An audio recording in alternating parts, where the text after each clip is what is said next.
सकाळची सुरुवात ही अद्रक स्पेशल चहाने झाली तर खरंच खूप मस्त वाटतं. इकडे देवांश अहोंना शुभेच्छा देतोय. आज अहोंचा वाढदिवस आहे आणि त्यांना आज स्पेशल मी सोयाबीनची भाजी बनवते, जी त्यांची फेव्हरेट आहे. सोयाबीन बनवताना मी असे फ्राय करून घेते तेलात आणि मग मी ती भाजी बनवते, तर खूप टेस्टी येते. इकडे खिडकीवरती मस्त चिमणी आलेली, तर थोडा फोटो काढला. आमचं सगळं आवरून झाल्यावरती संध्याकाळी पूजा करून झाली आणि त्याच्यानंतर निघालो आम्ही डिनरसाठी. मी अहोसाठी एक सरप्राईज प्लॅन केलेला, जो काही कारणास्तव सक्सेस झाला नाही.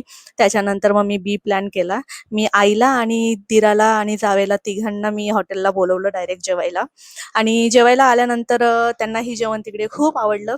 ते पण पहिल्यांदाच आलेले तिकडे. सगळे खुश होते आणि नंतर आम्ही केक कट करून घेतला. केक कट करून झाल्यानंतर मी हॉटेलचा थोडासा व्ह्यू घेतला, बाहेरचं शूट केलं आणि त्यानंतर आम्ही निघालो परतीच्या प्रवासाला. असं आम्ही छोटंसं सेलिब्रेशन केलं.